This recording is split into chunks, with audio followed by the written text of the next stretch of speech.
Hello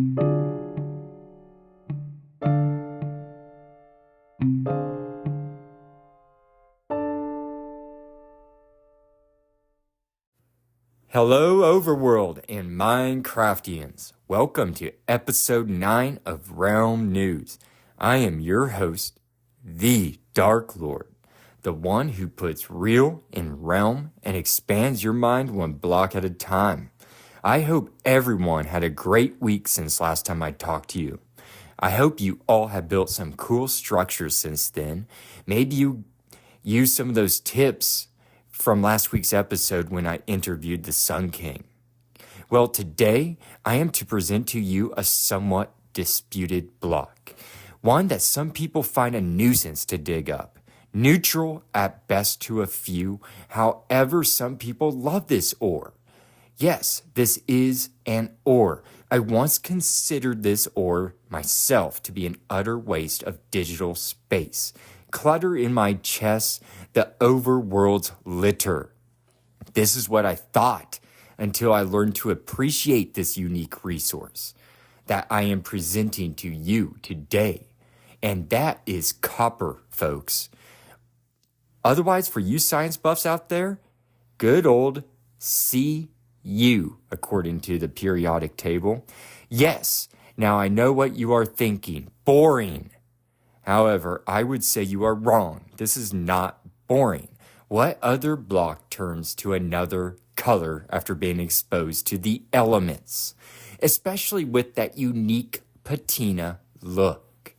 Also, those different shades this block goes through is great for decorative builds. How else do you protect villages from lightning?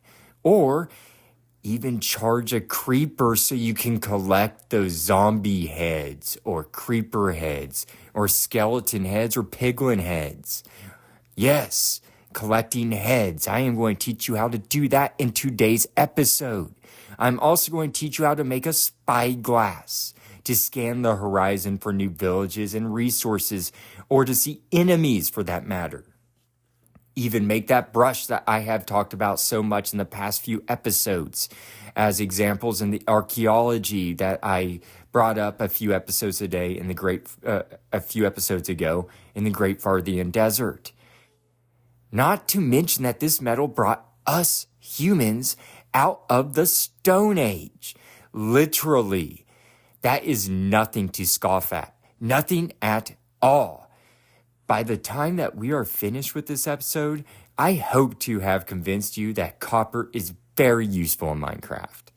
If you don't think so, if you don't think so already, for those that don't, I think I will convince you otherwise. I will be discussing in this episode the human history with copper, the current uses of copper in Minecraft today, how I use it, and how other Minecraftians use it as well. Then we will peek into the future 1.21 update to see what uses this ore has in store for us. So grab those pickaxes. We are going to go mining for copper, folks, and we are going to be in Silhouette City, where I started my first copper field.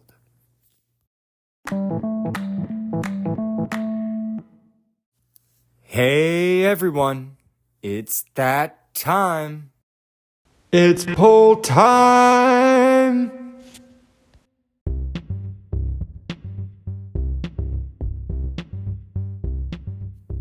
That time where we get feedback from the great Minecraft community. And I love this part of the podcast, as you all know by now.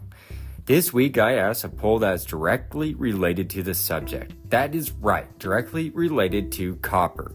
I asked the people this question, a super simple question, guys. Copper, do you like it? Yes and or no. Simple question, right, guys? Well, I got a very lopsided result that kind of shocked me. In a good way. Out of a total of 47 votes, I'm going to go ahead and state the winner. With 32 votes, I have a resounding yes. We like copper. That left 15 people who dislike it. You may ask yourself, why was I shocked? Well, honestly, I thought the number of people who disliked it was going to be much greater. I have come across so much scrutiny with the copper ore from online posts, mostly stating its uselessness, which is not the case, but that is what I have seen. I come across this on Reddit all the time, how it has limited uses. Now, yes, I do understand that the developers have not really progressed this ore as it should have been. It's been years since, until the archaeological upgrade back in October when we could use a brush and use copper for that, but that's not a great enhancement to it. And it hasn't expanded like the other ores. You can't incorporate it in armor. It doesn't have uses like the other metals. So I'm pleasantly surprised by the results. Honestly, I am. When I got back into Minecraft over a year ago, I initially was not a fan of this ore that littered my mining operations. I wasn't. I just stored it in my treasure chest and forgot all about it until I needed, let's say, 3 copper bars for a lightning rod, you know? That was the only use I got out of them because I didn't want my towns to burn. Until months later, I would say, into my playing this again, when I laid claim upon the new founded world in my empire called Silhouette City, was where I placed my first copper field. When I got there into Silhouette City, I closed off an open airfield that was perfect for allowing the copper blocks to oxidize. And for sheep. I also keep a flock of sheep in that copper field area for shearing wool. Why not kill 2 ravagers with the same stone, right? I started this field because I learned about the oxidation stages that the copper goes through, and I wanted to start to implement that beautiful patina hue into my reflection rooms. I'll go into more of how I use copper later. Right now, I want to dive into some other Minecraftians' uses of this. I am going to read off a few comments from a Reddit post that I created in relation to that poll. I asked the community what they use copper for. I am strictly just going to go off script with these guys, so let's delve right in. I want to start with the first comment that I picked out of this assortment of 30. Here's one by the person who goes by Ralph the Dog.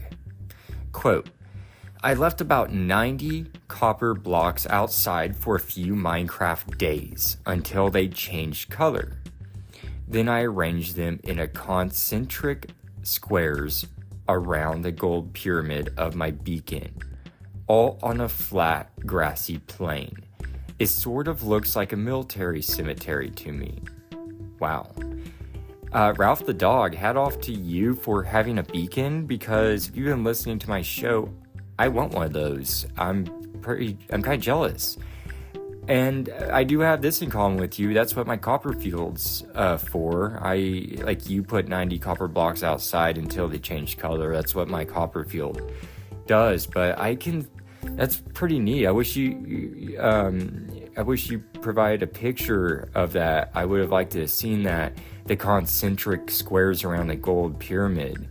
I bet that looks like an otherworldly military cemetery. I can kind of picture in my head. I bet that looks really pretty, honestly, with the gold pyramid and then the teal look and geometric squares going around it. I bet that's pretty cool. Thank you very much, Ralph the Dog, for that comment. I want to move on to Pete_Pan. And quote, I make fields of pillars, slowly making them taller and spreading them farther and farther. ... End quote. And Pete_Pan provided a photo, and it's very basic. It's exactly what they say. And I'm looking at this photo right now of what looks like maybe a plains area, and they have all these blocks. Some of them are these copper blocks. Some of them are 2 stacked, like one on top of another. Sometimes there's just one where you can see they're beginning it. They just laid that one down because it's just started to turn color. Some of these are 3 tall. It's interesting, and they go on for a ways. It kind of gives me an Easter Island-esque vibe. It almost makes me want to make like an Easter Island head out of these now and start randomly putting these around my realm, maybe, or just somewhere deep in the woods as a surprise if one day somebody just walks in there like the Sun King.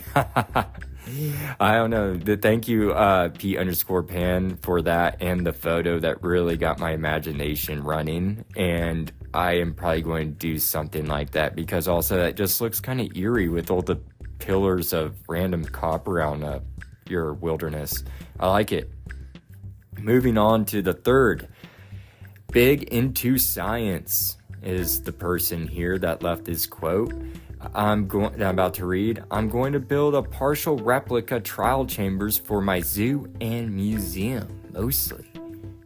Awesome. Big into science.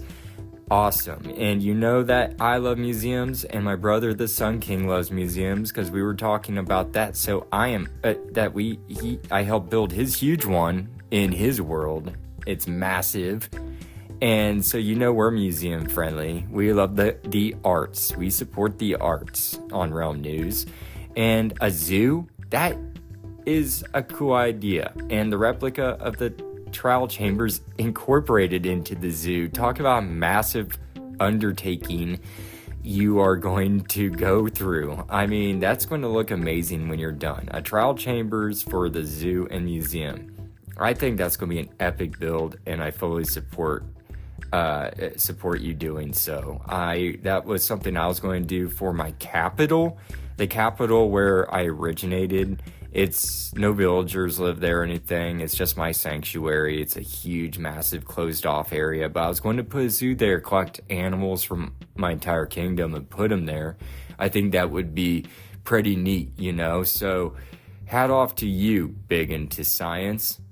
Now let's move on to number 4 here.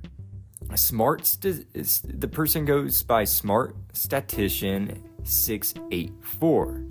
And quote, I oxidize it and make it into slabs because it's the closest thing we have to a blue slab for building. I don't get how concrete slabs are a thing yet. End quote. I fully agree. I don't understand why we don't have concrete slabs in this game either, because we can make slabs out of almost any other block. I mean, stone related, and I believe metal. We can do it with copper. I just did that with Columbia, my Sky City. I put some up there, a copper staircase. And so yeah, I don't get why that's not a thing. I think that would be quite obvious because that's something that we do in the real world. It's everywhere. Concrete slabs are everywhere. That should have just been we should have had concrete slabs before full blocks, So I fully get that. And I oxidize them as well. I like using them as awnings. So I'm with you on that, Smart Statistician 684, and thank you for that comment. And there you have it, folks. Those are some uses for copper straight from the mouths of my craftians themselves. Well, not the mouths, they're writing. Right from their heads, let's put it that way. But I absolutely love the exchange of ideas. It delights me to bring these great tips and ideas right to your ears and mind. I hope you guys will get inspired from what other people are doing with copper blocks. Now that we know from the poll that the majority of us Minecraftians love copper, and we also heard some ways people utilize this metal in the game, I want to move on to the real quote-unquote side of copper before we enter back into the quote realm quote side of it. We are going to go way back in time in this next part of the episode, back to the Chalcolithic Period. Yes, that's right. Chalcolithic.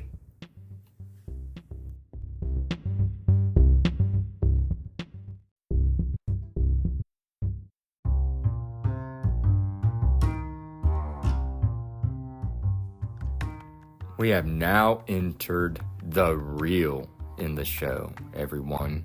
The part of the show where I relate the game of Minecraft to the real world. As I stated earlier, we are starting this off way back in time. Back to a watershed moment in human history. I am talking about the Chalcolithic Period, where we exchanged our stone tools and weapons for a more durable material known as copper. Hurst K. Chris is the author of an article I found titled Polychrome Pottery and Copper Metallurgy of the Chalcolithic Period. And that's dated on April 30th, 2019. I want to go on to quote what the Chalcolithic Period was from this article. Quote, the Chalcolithic Period refers to that part of Old World prehistory wedged between the first farming societies called Neolithic and the urban and literate societies of the Bronze Age. End quote. Now, I thought that was just very interesting because I had a feeling that there was a copper age in human society. I wasn't quite sure because we've all heard of the Stone Age, right? Cavemen and all that, like the stone wheel, which I don't know the relevancy of all that, but yeah, we all know about the Stone Age, and we all heard about the Great Bronze Age, right? When humankind kind of became more powerful, I guess, in a way. We found this material that was strong now. So I thought it was interesting to know that there was a copper period, which goes by the term Chalcolithic. I've never even heard of that, Chalcolithic, but apparently that is Latin, which makes sense. They use Latin for all scientific terms. And so moving on, the Copper Age, they estimate, began around 6500 BCE in a region that you guys, I hope, are familiar with, in Mesopotamia. Do you guys all remember episode 3, Maps, Map Rooms, and Compasses? If you listen to that, then you probably remember where the ancient civilization of Mesopotamia was located.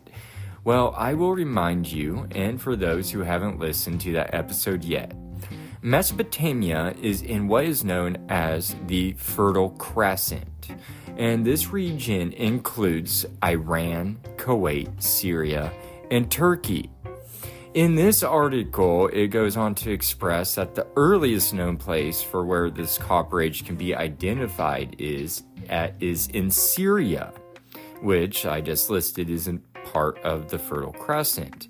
And specifically in Syria, they go on to mention this archaeological site called Tel Halif in Syria, as I said, which they estimate dates back to 6,500 years ago, as I previously stated, but people were using this newfound metal about 1,000 years prior to that, 6,500 years ago. So around 7,500 BCE, and they have evidence of copper being used. And they have listed these regions that they found evidence of these copper tools in Mesopotamia called Anatolia and Jarmo were two of the regions where they discovered these, which I love those names, Anatolia and Jarmo. I bet you guys know where I'm going with this, but I'm probably going to incorporate those into town names now. I suggest you guys do too. I think those just sound neat. These findings, as I said, they discovered those in these two regions were the examples provided in the article, but these were more isolated findings. 7,500 years ago. It became more apparent and evident 6,500 years ago, almost like en masse, if you will. So 7,500 years, 1,000 years before the Chalcolithic period per se, right? When the Chalcolithic period began, we were using it, but it was more isolated findings of copper tools in the forms of axes, adzes, which an adze is it kind of looks like a hoe, but it was a tool used for shaping wood. And then they found picks made of copper, which why can't we have those in the game? I think that would be amazing. So just trying to get across to you, we've been manipulating copper for quite some time now, and those were some regions that I listed that we have discovered evidence of the longevity of our use of copper. So moving on here, copper, according to this new article I found a lot of info from, titled Copper, an Ancient Metal, Dartmouth Toxic Metals. And that was on the Dartmouth.edu toxic metal site. I'll have that listed in the description notes as well. Feel free to look that up. It's really interesting, guys. But it goes on to say that copper is also found in nature, and that is known as native copper. And to relate that to Minecraft, I'm sure you explorers out there, even people new to the game, or depending where you generated, have seen native copper. It's just visible upon walking around the surface of the overworld. It's visible to the eye. You don't have to dig for it, is what I'm saying. And that's the same with native copper on Earth. It's just on the surface. It can be found in clumps. Heck, maybe some of you in real life have seen this in bits of rock on, maybe when you've been camping around a lake or somewhere in a place that has a lot of copper distributed in the soil. So I can see how that would have been somewhat easy for we humans to come across, because it's just laying on the earth. And copper with that rusty look makes it very distinct, and it stands out amongst all the other minerals on the ground. It really does stand out amongst the others, in my opinion. Other rocks and other minerals, kind of just blend together, but copper has that, I hate to just keep saying rust, but that orange hint to it is what I'm looking for in my head. And this would give a natural advantage to being discovered by the human eye and start messing around, and then we would just start messing with it, because it would...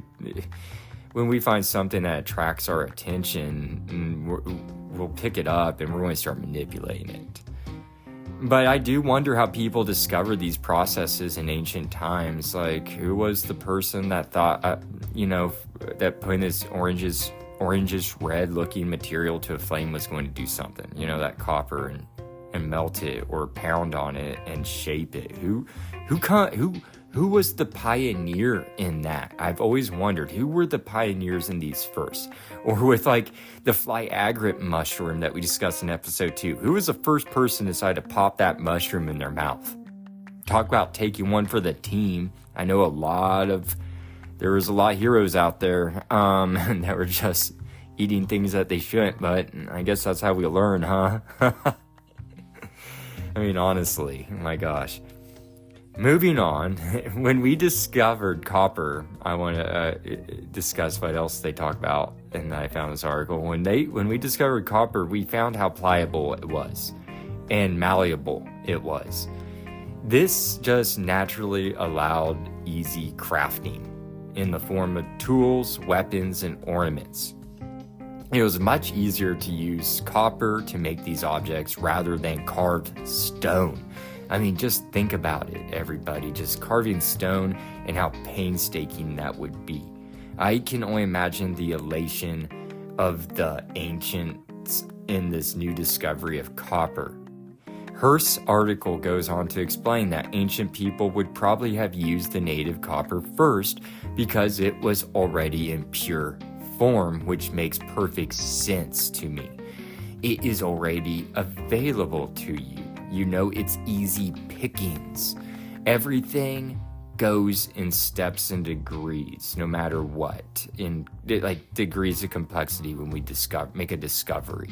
So if you just have something laying on the ground, you're not even going to think twice, or even the thought of fire, applying that to fire isn't even going to cross your mind. It's just there. The first thing you're going to do is use what's on hand.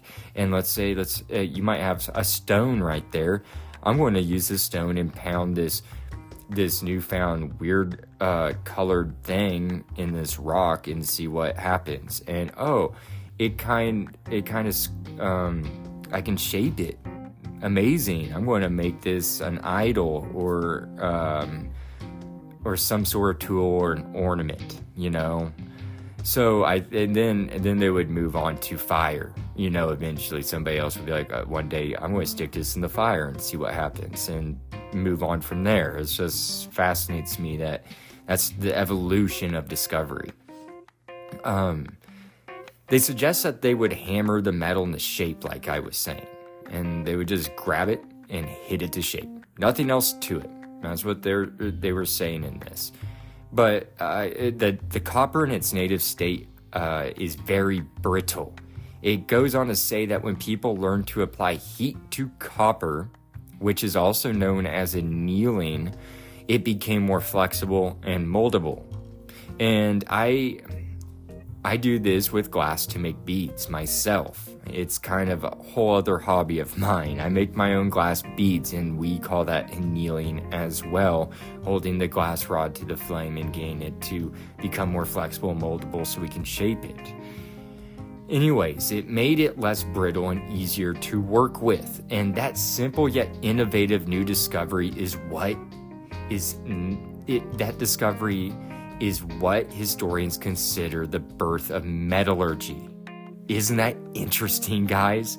That period, the Chalcolithic period, led to metallurgy. I mean, that makes sense, right? From stone to now a newfound metal, and now we got this, and now we can apply it to heat, and it makes it malleable, and the rest is history. I think that's awesome stuff. The Chalcolithic period, who would have known? I mean, from agrarian, Neolithic age to copper, and then entered the Bronze Age, when the Egyptians discovered the process of mixing tin with copper to create bronze. The Bronze Age ushered out the Copper Age, and we use it still today in a variety of ways. Yes, the Bronze Age did usher out the Copper Age, but we still are so reliant on copper. We use it in it's all around you. You aren't escaping it.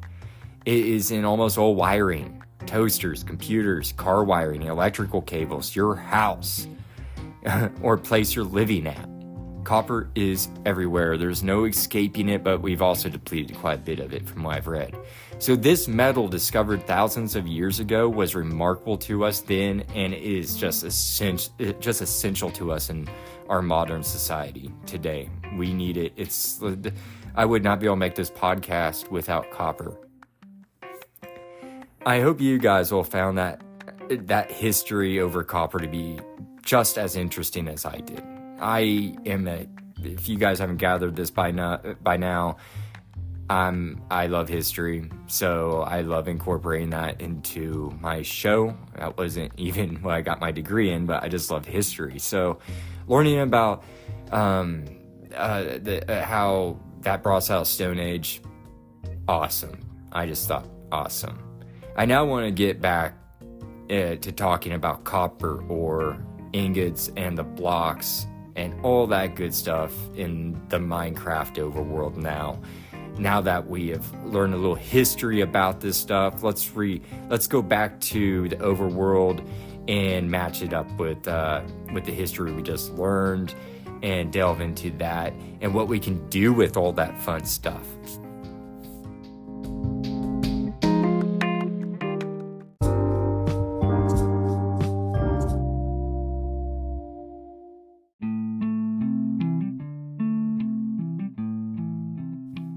So I gave you the human history with copper, explained to you how long we have been using it and how prolific it has been to us.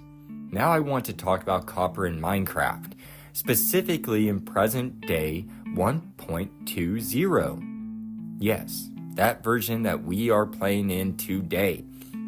Before getting into what's to come in the upcoming 1.21 update, as I have stated not too far into the episode, I have brought you to Silhouette City today, and specifically to my first copper field. By the time that I had arrived from across the Sanctus Ocean from the newly established Amethyst embassy in New Gaia Kingdom, I had brought with me a new lust, an acquired taste for copper blocks.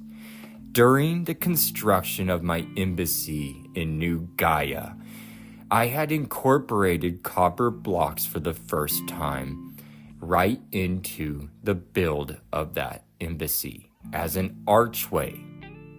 I had never used it before. As I said, I just stored it in my chests. I just thought it was trash. But for some reason, I did know about how they could change. I decided to use them for this archway. And I loved to see how time passed in the game as the copper blocks weathered from exposure to the elements outside. I could see the days pass and it affected the blocks and it felt so real. I loved that element. I think that was what it was, the realness of it. The metamorphosis of change. The blocks underwent a 4-stage process of color changing as oxidation occurs.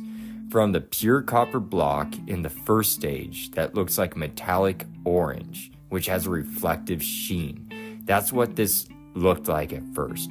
With my archway, I put up those blocks and it was just a beautiful metallic orange. And then it transformed to the second stage where the orange hue became more blemished.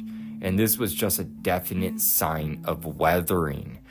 And after that, I don't know exactly the amount of time, but then it went on to the third stage, and it was a more degraded looking. The color had further degraded in appearance and produced more of a teal hue, suggesting further oxidation. And then in the fourth and final stage, the block had became completely teal or patina in color. And I have to admit, the fourth stage is my favorite color. I love that color.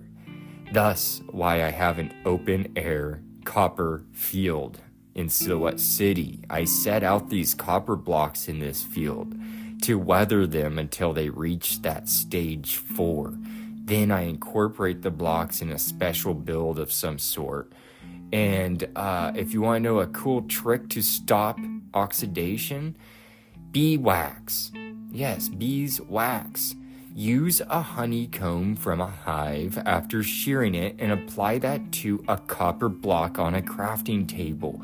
This will stop a copper block from oxidizing any further, so you can keep it at a certain stage, the stage that you desire. So if you have a color preference, or you can just kind of freeze it at that color. And if you want to, if you change your mind, you can simply just scrape that wax off with your axe blade. Just scrape it off, one swipe. Just hit that block once with your axe. That will, let's say that your block's at stage 4 in oxidation. You hit it once, it'll go stage 3, hit it again, stage 2, hit it again, stage 1, like it's brand new. And you can let it oxidize again, or you can go ahead and reapply that wax to it and freeze it. Do whatever your little heart contents, But yeah, if you use your axe to scrape off that wax, then it'll go back to weathering.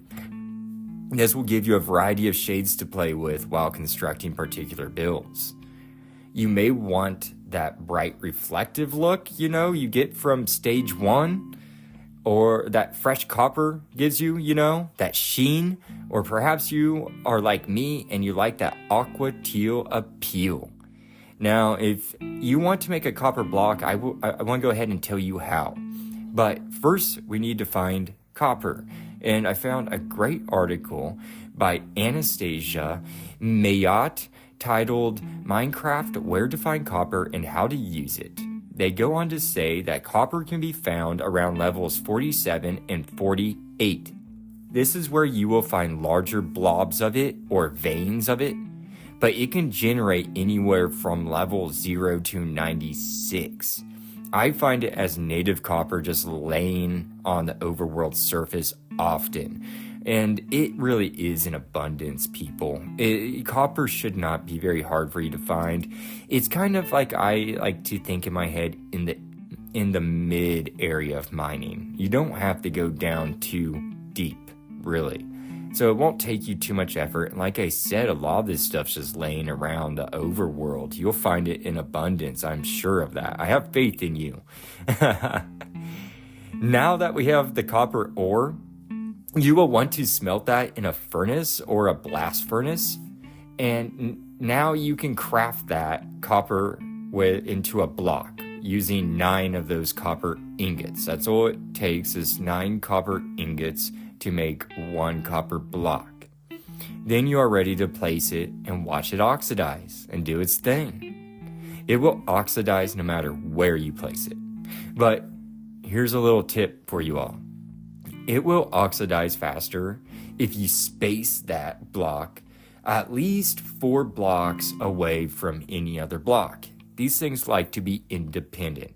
No, they, in my head, scientific reasoning is you just want to expose all the sides to it the most, just the most exposure to the Minecraft air, the digital air. Will speed up it rusting, is what I call it, or that's what, the oxidation's rusting, right? That'll just be much faster, so you can incorporate it faster. So that's just a quick little tip there. And I personally had so much copper from my mines. I mean, I find it everywhere. Like I said, I've just was throwing it in my chest.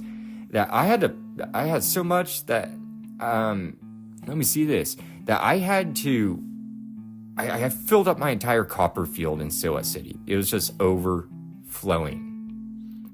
So this 4 spaced apart thing, I couldn't really achieve there. I ran out of space, especially with the flock of sheep. The flock of sheep.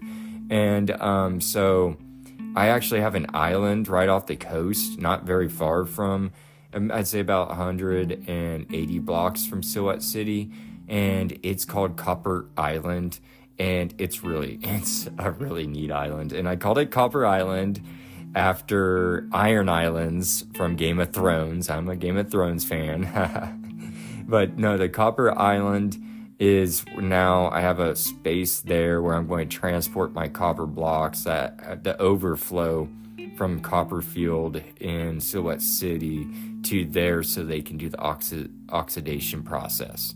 So that way I can, I guess, just expand my copper field output, my copper output, because I really do love that color. And so now you know how to use and make a copper block. And I use these in my kingdom's religious buildings. I wanted to tell you guys how I incorporate these blocks that after they're done in Copperfield and the Copper Island, after they get to that teal look that I really like and enjoy, I use these all around my kingdom. And specifically in the religious buildings, as I've told you guys before, they're referred to as reflection rooms. That's the lore in my realm of Amethyst. It's called the Shadow Codex. They go and reflect there.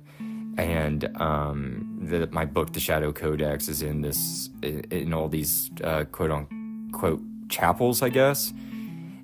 Each town has one. It's mandatory when I build a town. So I use those copper blocks for that after they achieve that color. I've also used it in my bank up in my sky city named Columbia. that sits up 100 blocks in elevation, just floating in the air. And it has a decent population for maybe 20 people, so I mean a good size air city. But I've have a bank there, and it's entirely made of copper. And I've just now recently, I'm even looking at right now, I created my I replaced my stone stairs with copper stairs that lead up to the wheat field of Colombia. So, and that's just now oxidizing. It hasn't really taken terribly that long, and it's starting to, I say, it's in stage between 2 and 3, some of these blocks. So it's really looking neat. I'm really happy I used copper staircases. And I've also incorporated an awning on a building in Colombia as well that looks really neat with that oxidized look. And I put flags on top of copper pillars on top of buildings, kind of like flag poles, I should say. Those are just a few ways I incorporate copper block, guys. I don't know. Copy those ideas if you'd like. Have at it. That's just how I use some of those into my kingdom. But there are so many more uses for it that I want to tell you about. If you have a stone cutter, then you can also cut this block into a myriad of shapes. And back to Anastasia Maillot's article, the stone cutter can make all of these I'm about to say out of the copper block. You can do a block of copper, cut the copper, which is, you like on a stone cutter, you can cut it. Okay, let me backtrack just a wee bit here. You can put your block of copper, tongue twister, in that stone cutter, right? And you can go ahead and cut it. And by cutting it, you're just doing these little fancy cross cuts in it. Like a cross on each side of the block will have a line going horizontal and vertically. And it makes 4 quadrants on each side of the block. Personally, I do not cut on my block. If you do cut it, it's going to give you 4 of them, but of the copper blocks, if you cut them. It'll give you 4 of those. 1 copper block will yield 4 cut block. But I personally don't cut them all, because if you keep the copper blocks just in regular block form, you can break it apart and get your 9 ingots back, if that makes sense.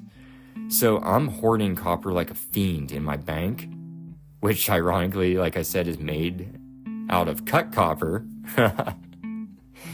And I am doing this in preparation specifically for the soon-to-be update 1.21 later this year, in around June. And I'll get into all that, the new uses of copper to come in a bit into this episode. But benefit of cutting the copper, as I said, just so you know, you can get 4 copper blocks out of 1. I just want to reiterate that. And I think the cut marks honestly look quite pleasing to the eye. It's not that I don't like the copper block. I do. And like I said, my prestigious bank's made out of it. So that's just my personal opinion on the uses and of hoarding it, and also cutting the blocks. Do what you will with it, but I'm kind of prepping for that update. And I also want to say, besides the cut copper block, the article goes ahead to state you can make cut copper stairs, like I mentioned I've done and put into my Columbia city. You can also do cut copper slabs, which I used for my awning on that building I stated earlier. And you can also waxel these so you can freeze them at that stage of oxidation, as I mentioned earlier. Isn't that cool? I mean, I think this gives you many options to incorporate copper into your builds. I personally have not really used copper besides in the form of blocks and slabs. I haven't really, the stairs that I mentioned, those were the first stairs I've done, and I did that in light of this show. I just want to make them and use them, and I'm glad I did, and now I'm going to be doing that more so in my kingdom because they look really cool. Now, let me get down here to... Yeah, the stairs, just replace all those, people. And I need to put those in all my stairs because as a Dark Lord, I haven't really been demonstrating my wealth. If you've been listening to other episodes, my cities can look a little draconian and drab, so I'm trying to jazz it up a little bit with this copper now in staircases. Now, there are a few other things that you can make with this, besides blocks and stairs and everything, that I want to get into next.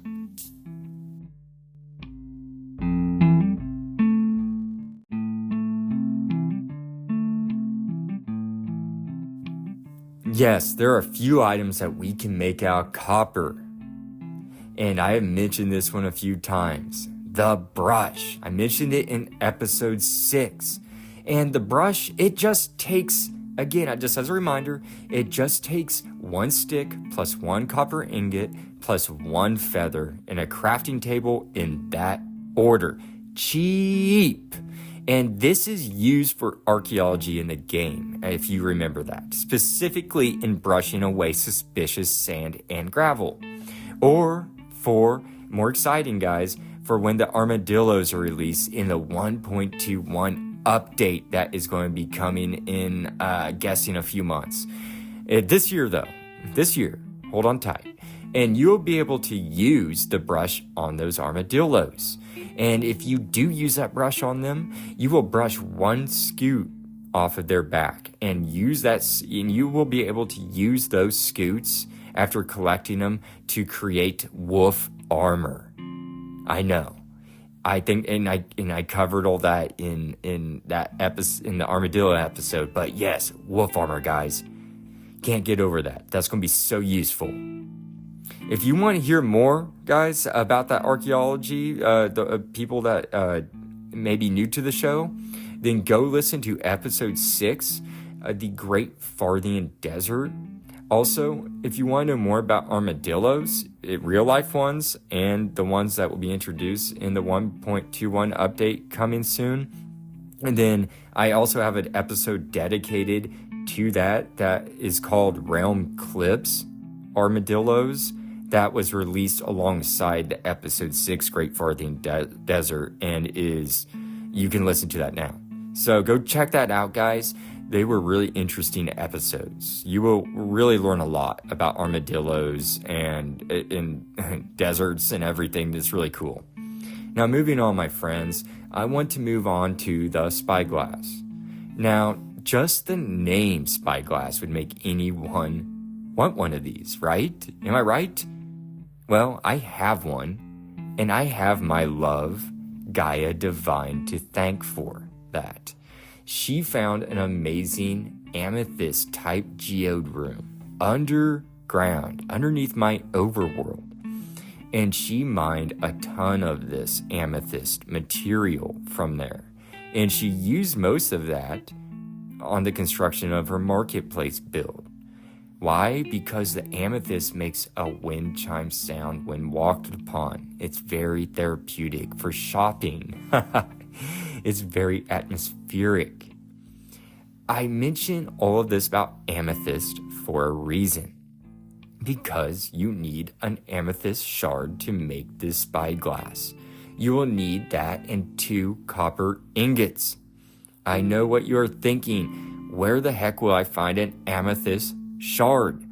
Well, I will not elaborate much on the amethyst, but I did find this article by Stella, Valentina, Marloes, titled, How to Get Minecraft Amethyst Shards and How to Use Them, found on Gamesradar.com. I will start with a quote from here. Quote, you don't necessarily have to go deep. Amethyst geodes can spawn between Y level negative 64 and Y level 30. End quote. Jeez. So it is a bit like the lottery. That's a range of 94 vertical blocks if you go by that math. In a world that is near infinity at Z level, going like just expanding almost near infinity. So, I don't know how helpful that was to finding it, and I'm sorry guys, I can't help you pinpoint those more. I think these are quite rare, and that Gaia Divine, she was very fortunate to find this. I just urge you to keep on digging, people. I have faith that you will come upon one of these rooms. I really do.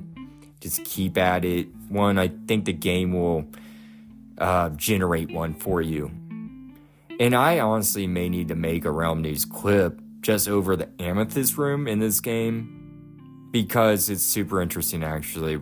This article is super interesting, and it makes me want to go further into it because there's a lot to Amethyst. But once you do get that shard, you can then make that spyglass. And I think this spyglass is great for looking far out while exploring new lands. Get on a steep hill or a watchtower and look upon the horizon. Or when you're exploring, I think it'll be useful to look for resources. It would also be useful for warfare against those illagers. You can scout them out and see their individual whereabouts.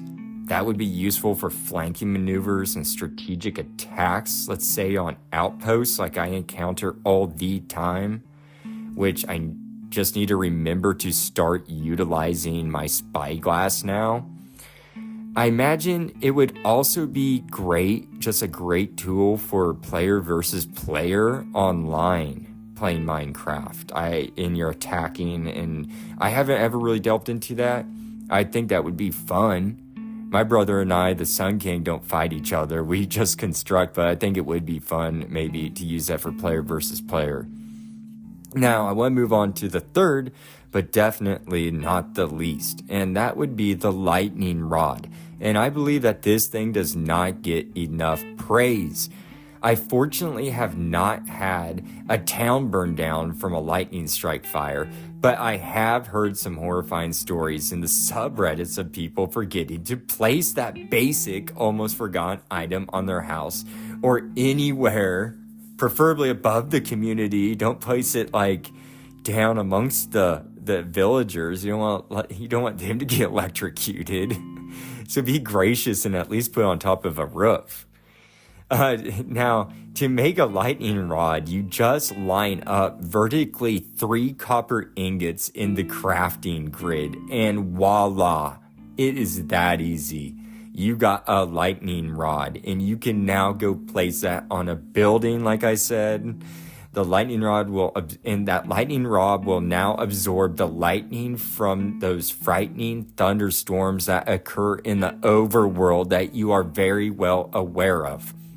And this will protect your community, because if lightning does strike, and if you haven't noticed this, and for you new people to Minecraft, something I've witnessed is that most of these naturally spawned villages incorporate a lot of wood into their structures and building, and so that's going to light up.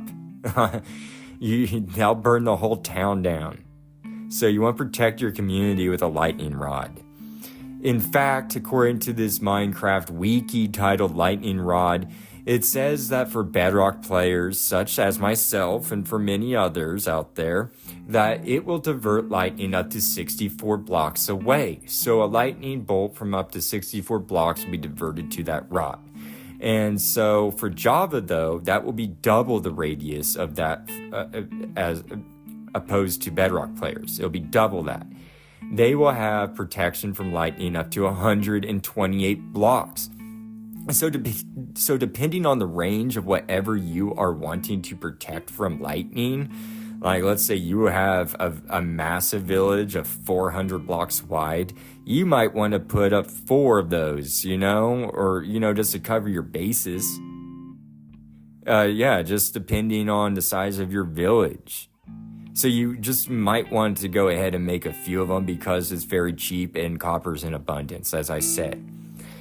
Or perhaps you may want to use lightning as a defense mechanism. Wiki goes on to explain that lightning will damage mobs, and I will give you the dimensions that it will damage them within. It will do it in a cubed area with these dimensions of 6 by 12 by 6. That's a good volume. I mean, think about it. That's a decent sized area to affect mobs.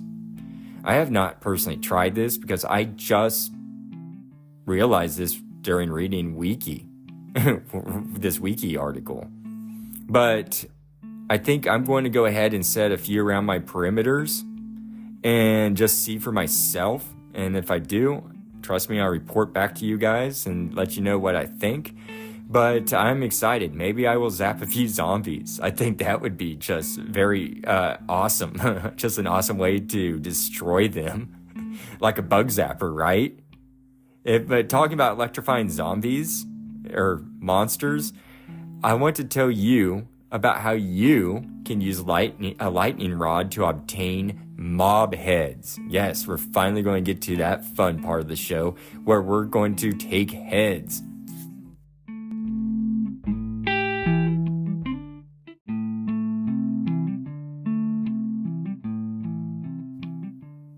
I have an island right next to Seatown that I call Sable Island.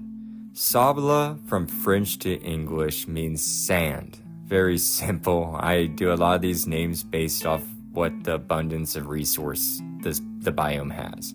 It says Sable Island. It is my research island, like the island of Dr. Monroe. I will link a YouTube video to show notes here and down the description so you can see how to make a creeper trap, okay? Because we are going to talk about collecting heads now. Yep, that is right. And a creeper trap is essential, and a lightning rod is essential, which means copper is essential to this if you want to collect heads.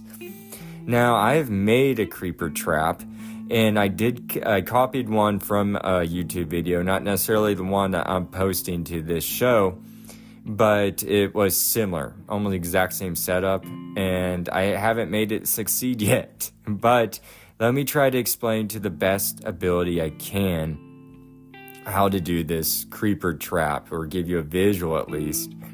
So you want to put a pressure plate in the center of this. You're going to have a pressure plate, and you're going to put 4 pistons around that pressure plate in a way that when something steps on it, the pistons will shoot up vertically 1 block into the air.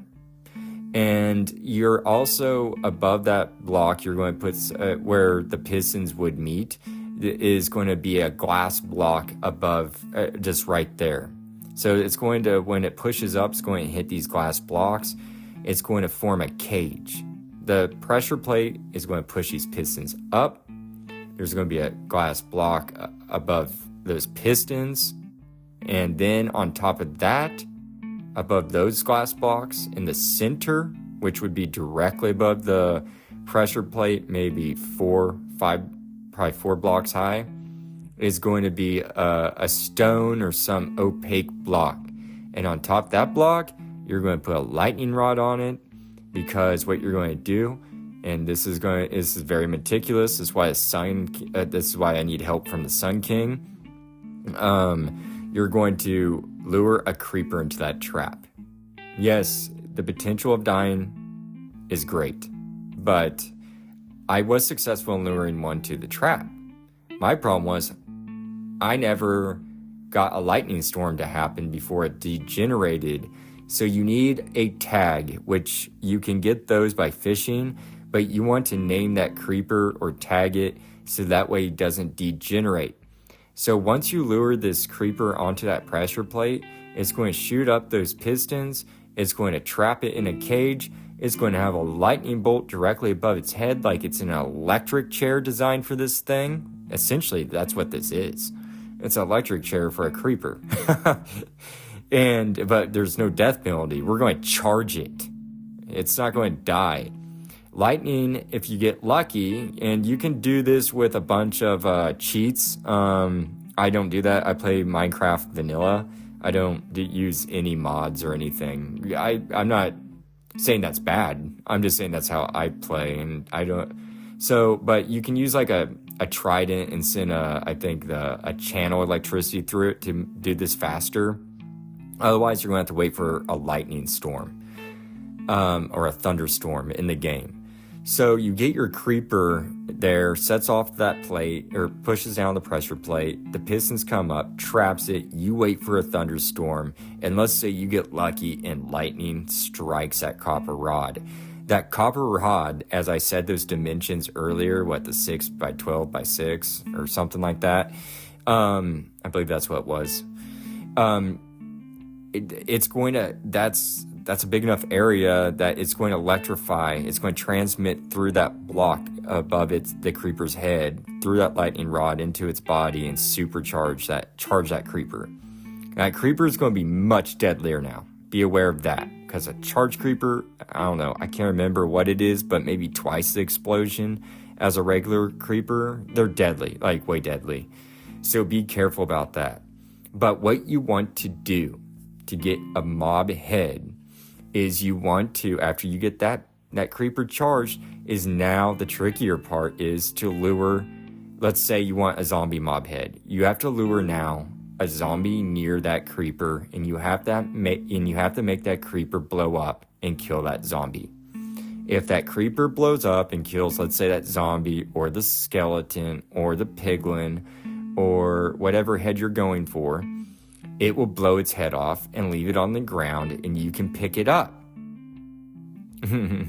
So I hope that inspired you to go get a mob head. I think it'd make a great collection piece for a museum or on a shelf in your lair. And besides collecting a mob head, which is cool in itself as a trophy, you can also wear it. You can wear this thing like a mask. If that was not weird enough already, just being able to collect heads. But you can wear it. And you will want to do this, actually, because there is a big advantage to doing so. If you put on a mob head, it will reduce your detection to that specific mob out in the overworld by 50%. And that's all according to Wiki. Like, for example, you have a zombie head, right? And you put it on as a mask. It will decrease your detection to other zombies by 50%. It reminds me of those whisperers in The Walking Dead, that wore the zombie faces to blend in. It reminds me just like that, guys. I love that show too. You'll hear all my shows I love. Seems like a lot of them are zombie related. But that's why I love this game. But you'll remain undetected 50% of the time. That's the advantage to a mob head, and you can do this all through copper, through a lightning rod. You don't need any redstone tech to build this trap either. It's just pressure plate and some pistons, and you will trap it. And it's tricky, but I know you can do it. So cool. I'm going to grab a tag I have in my chest laying around somewhere, and I'm going to go get a mob head. Don't forget to tag the creeper. It will degenerate. So, copper has many more uses than what many of us probably knew before I said all this info, right? I knew a lot about all of this because I had been experimenting with copper for some time now. And I am extremely intrigued by what is to come soon with the 1.21 update, because I've really fallen in love with this block. So the more capabilities to it, I'm just intrigued with the 1.21 update. And I would like to go on and take a gander into all that.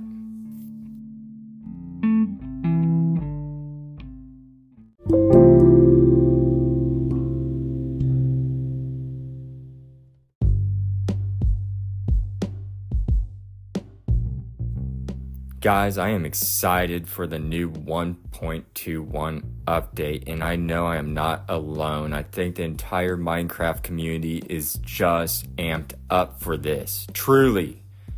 I believe that copper has not reached its full potential, and that this is just a way long overdue update to this block.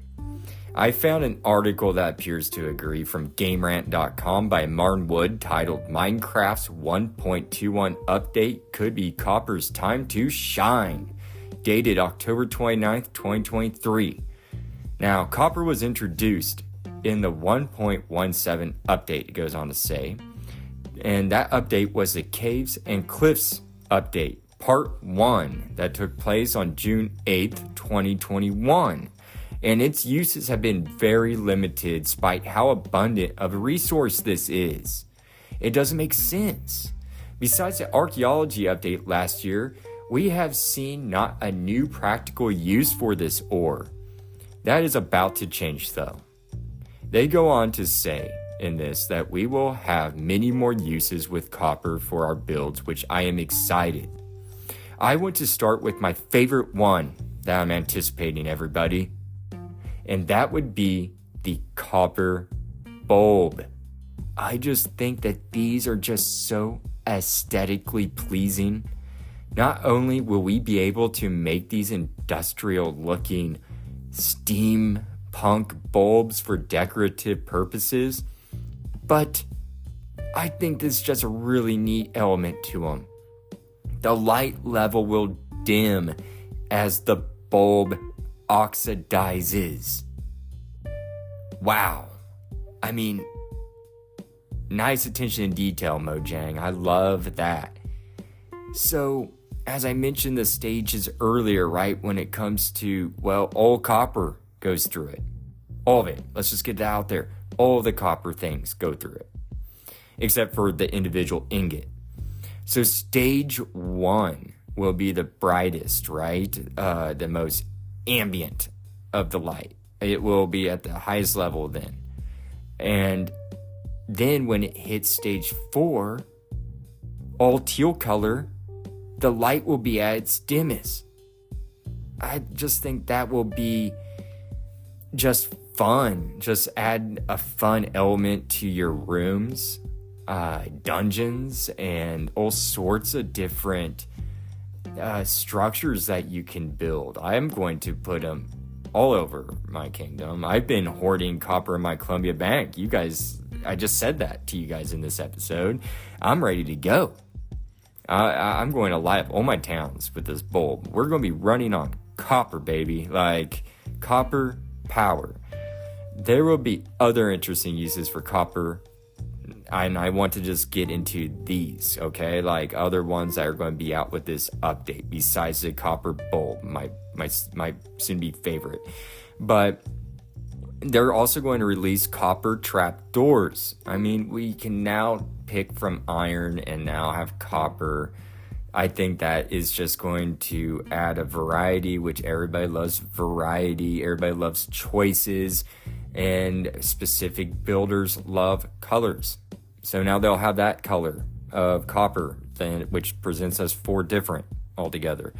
And they're also going to introduce grates, which are like in the shape of blocks, right? They have 4 sides. They kind of remind me of the mangrove roots or whatever, that are kind of see-through. Like there's see-through, water can go through it. I incorporate this for my terracotta farm. It's almost an enclosed building, but I just have one mangrove, I think, root there that can allow water to go through it. So this grate will allow water to pass through too, almost like a drainage system. I think I could incorporate that as. They're also going to introduce a copper door, which again, I think is just another interesting new look as opposed to the iron door, gives a different feel to builds. And they're also going to introduce a chiseled copper. I mentioned cut copper earlier. This will be chiseled, so it's going to have a pretty little design on it. And from what I've seen, it kind of has like an X pattern on the sides or an X on it. Check it out online. It looks neat. I like that it'll give us an option between cut and now chiseled. Again, variety. And all these copper items, as I said, will go through that 4-stage oxidation process. And again, you can stop that process by using wax like on everything else, as previously mentioned. In the live update last year, when this was all announced in October, We learned about these new copper variants by viewing the pictures of the trial chambers. I cannot ignore trial chambers in this episode while talking about copper, nor would I want to ignore them because they're super fascinating. I'm not going to delve into trial chambers. I'm really just going to talk about the copper that takes place in them in this episode, guys. Trial chambers will be for another episode. But these new places where a new form of combat challenge will take place is completely made of copper and its variants that will be introduced. That's what's incorporated into these builds. Alongside its construction of copper, new tough variants are also incorporated into the trial chambers. So you're going to see some new elements there, and that's all according to the Martin Woods article that goes on to express, however, we will not see any copper armor or weapons, or they haven't expressed that. We haven't really seen Mojang hint that they're going to be doing that. And this is something that I've been complaining about, and my brother, the Sun King, as well. Why that copper was used for bronze, as I said, in human history, right? The Bronze Age occurred before the Iron Age. Why don't we have copper-based weapons? That should have been before iron swords or anything iron in this game. I just don't understand why we don't have copper-based weapons or armor. But you know what? Maybe we'll be surprised and maybe Mojang will just gift us with, armor at the last minute. That'd be really neat if they just said, here, early Christmas. Here's some copper armor and all the weapons you could hope for, so you can smelt that abundant copper that's in the overworld and put to use. But we will get some more use out of it. I'm not complaining. I'm very appreciative of this new update and the new things that we can use copper for. I just think the new update is going to be fun, especially with the trial chambers being incorporated and fascinating new lore behind those trial chambers being made of copper. It's kind of interesting that this entire building has a copper theme to it. It looks a little outplaced compared to other builds. And we shall wait and see, hopefully in June this year, about how all that works out and what's all released. And this brings me to the conclusion on copper for today, my friends.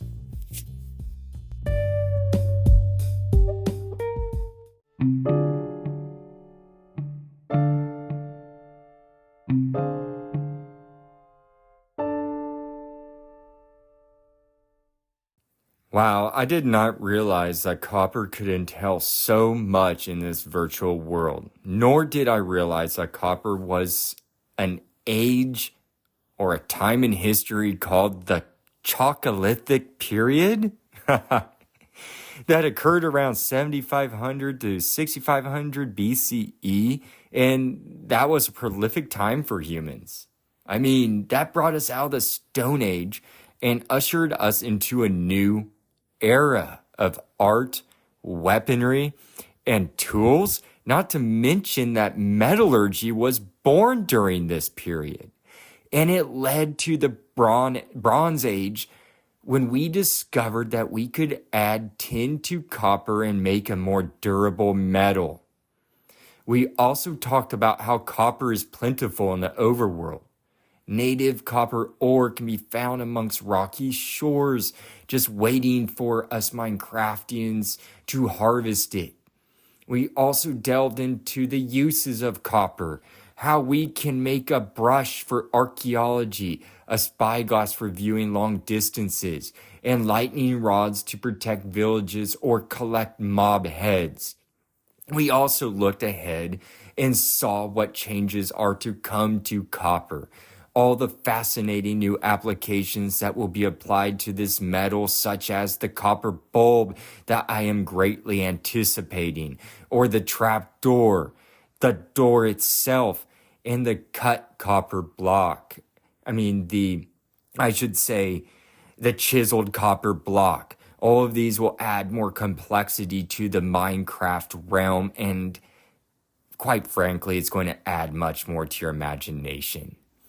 giving you more control on how to make your amazing creations. I hope this got all of you guys all jazzed up over copper, something that has a somewhat tepid reputation amongst us crafters online, but evidently, as shown in my poll, very much beloved amongst the community. I hope you all have a great week. And until next time, keep on crafting. And before I forget to mention, I now have a Discord. You can find that on my bio link, realmnews, attached to my Spotify profile. You'll see it up there. Brand new, so not much chatter going on there right now. But I want to change that. I want you guys to join. I want you to get in the Discord, my Realm News Discord. Join the fun and talk with the Dark Lord himself on Minecraft and Minecraft Matters. Hey everyone, if you enjoyed this episode, please hit that plus sign up there and follow me so you can get my latest weekly episodes sent directly to you. Send this podcast to your friends. Comment on each episode and take a poll. And don't forget to rate the show. This will help me improve it. Email me at realmnews247@gmail.com. Email me all of your opinions, your theories, your likes, dislikes of Minecraft. I want to know it. Also, you can find me at what was formerly called Twitter, but now is X at realmnews247. There, you will find some of the cool articles and videos from my research polls. Also, go check out and click on my bio link associated with my Spotify profile and go to the Discord and join in on the fun.